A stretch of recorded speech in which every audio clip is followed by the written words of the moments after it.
नमस्कार. ठाणे शहराची आजची सगळ्यात मोठी समस्या जी आहे ती म्हणजे नागरिकांना मुबलक न मिळणारे पाणी. पाणी समस्या सोडवण्यासाठी ठाण्याचे आमदार निरंजन डावखरे यांनी नुकतीच जलसंपदा मंत्री गिरीश महाजन यांची भेट घेतली. त्या भेटीमध्ये सध्या 2 नद्यांवर जे धरण बांधकाम सुरू आहे ते म्हणजे शिलार आणि पोशीर, या 2 धरणातून आपल्याला ठाणे शहराला 600 दशलक्ष लिटर पाणी दररोज मिळावं या मागणीकरता त्यांची ही भेट होती. बघूया ह्या संपूर्ण मागणीच्या बाबत निरंजन डावखरे काय सांगतायत. नमस्कार, मी जितेंद्र सुधाकर बजाज. माझ्याबरोबर आहेत आमदार निरंजन डावखरे साहेब. सर, तुमचं डेली 2.0 मध्ये स्वागत आहे. आणि आज 14 ऑगस्ट 2026 स्वातंत्र्य दिनाच्या पूर्वसंध्येला साहेब आपल्याबरोबर आहेत आणि एक महत्त्वाच्या प्रश्नावर आपण चर्चा करणार आहे. साहेब, आपण थोड्या दिवसापूर्वी जलसंपदा मंत्री गिरीश महाजन यांच्याशी चर्चा करून ठाणे शहरासाठी 600 MLD पाण्याची मागणी केली. काय आहे एक्झॅक्ट हे प्रकरण? मुळात ठाण्याच्या अनेक नागरी प्रश्नांच्या संदर्भातला पाठपुरावा आणि ते सोडवण्याच्या संदर्भातली विधिमंडळाच्या माध्यमाने मांडणी करण्याचा प्रयत्न हा माझ्याकडनं सातत्याने सुरू असतो. आणि त्याचाच एक भाग या सगळ्या नागरी सुविधांच्या याच्यामधला की पाणी हा एक मूलभूत प्रश्न हा आज ठाण्यामध्ये उभा राहिलेला आहे. खरं तर ठाण्यामध्ये नाही, हे सर्वच महानगरपालिकेमध्ये आज टप्प्याटप्प्याने पाण्याचा प्रश्न हा वाढत चाललेला आहे. आपण बघतोय की लोकवस्ती मोठ्या प्रमाणात वाढत चालली. एकेकाळी ठाण्याची लोकसंख्या ही जेमतेम 15 लाखापर्यंत होती. आज ती 10-5 वर्षाच्या आतच 26 लाखापर्यंत गेले. आणि बघता बघता ज्या पद्धतीने आपल्याकडे इन्फ्रास्ट्रक्चर ग्रोथ होतोय, आजूबाजूला जी डेव्हलपमेंट होते, त्या दृष्टिकोनाने 2032 पर्यंत ही लोकसंख्या जवळपास 30 लाखाच्या घरात जाईल असं एकंदरीत दिसतंय. आणि त्याच्यामुळे या पेसमध्ये ज्यावेळेस आपण वाढतोय त्यावेळेस जो महत्त्वाचे मूलभूत प्रश्न आहेत ते सोडवले गेले पाहिजे. त्या दृष्टिकोनाने पाण्याचं नियोजन हे अतिशय महत्त्वाचं आहे. या दृष्टिकोनानेच स्वतःचं आपलं ठाणे महानगरपालिकेचं डॅम असलं पाहिजे.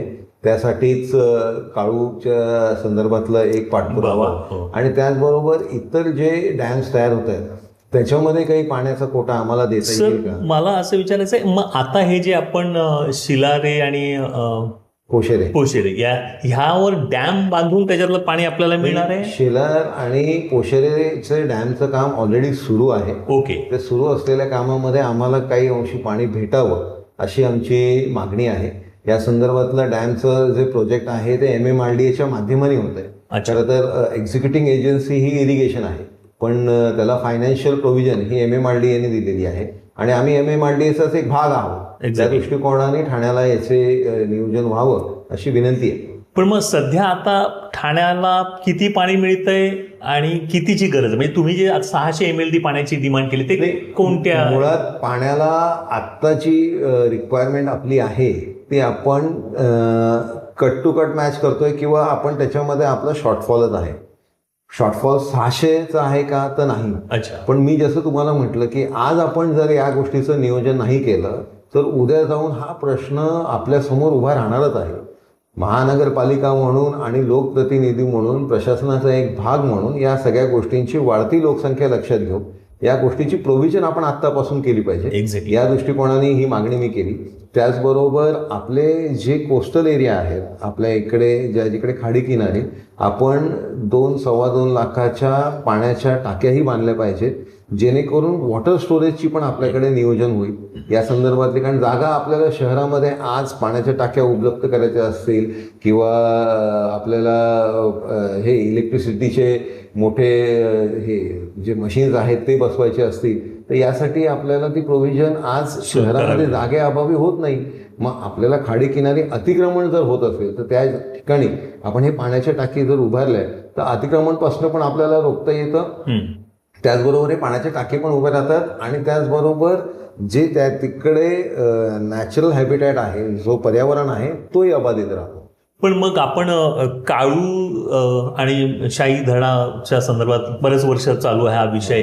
पण मग त्याला पर्याय म्हणून हे आहेत शिलारे आणि हे नाही, आपल्याला लक्षात घ्यायला लागेल काळू हे आपल्याला बनवून नेणं गरजेचंच राहणार आहे. पोशेरे असेल, शेलार असेल, याच्यामध्ये ठाण्याचं इन्क्लुजन आत्ता नाही आहे. अच्छा, ओके. तर त्याच्यामुळे आमची विनंती त्याच्यामध्ये राहिली की आम्हाला पण त्याच्यामध्ये इन्क्लूड घ्या. करा. कारण त्याच्यामध्ये कर्जत आहे, पनवेल आहे, बाकीचे भाग MMRD मधले आहेत.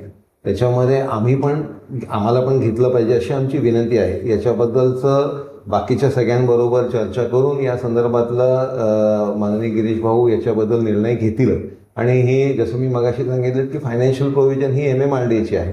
त्याच्यामुळे MMRDच्या स्तरावरती परत एकदा याच्यामध्ये चर्चा करून या संदर्भातला निर्णय होईल. पण आपल्याला काळू हा निश्चितच लागणार आहे आणि त्याच्यामुळे काळूचं काम हे फास्ट ट्रॅकवरती झालं पाहिजे. याच्या संदर्भातले निर्देश हे माझ्या विनंतीवरती गिरीश भाऊंनी दिले. साधारणतः 2000 सालापासून काळूचा विषय, काळू धरणाचा विषय चालू आहे. पण काय म्हणजे काय एवढं ते लांबतंय, त्याचे काय काळूचं आता सध्या स्थिती जी आम्ही त्या बैठकीमध्ये घेतलेली आहे त्याच्यामध्ये ही परिस्थितीमध्ये आहे की आत्ता ते काम कोर्ट मॅटरमुळे अडकलं आहे.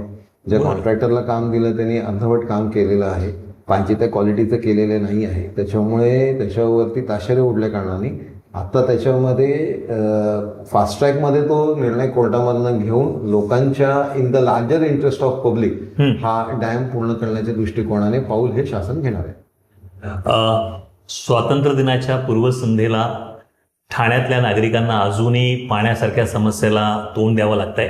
परंतु मला पूर्ण खात्री आहे तरुण तडफदार आमदार याच्यावर नक्कीच ह्या समस्येचा तोडगा काढतील आणि ज्याप्रमाणे त्यांची वाटचाल आहे. सर, आमची तुमच्या पाठीशी आमच्या सगळ्या शुभेच्छा आहेत आणि लवकरात लवकर ठाणेकरांना मुबलक पाणी मिळो हीच तुम्हाला शुभेच्छा. थँक्यू. ठाण्याचा पाणी प्रश्न केव्हा सुटेल हा एक मोठा प्रश्न आहे. परंतु तुमच्या एरियात, तुमच्या सोसायटीमध्ये, तुमच्या वॉर्डामध्ये पाणी येतं की येत नाही हे नक्की आम्हाला कमेंट करून सांगा. रोज घडणाऱ्या विविध घडामोडींची माहिती मिळण्यासाठी डेली 2.0 हे चॅनल लाईक करा, शेअर करा आणि सबस्क्राईब करा.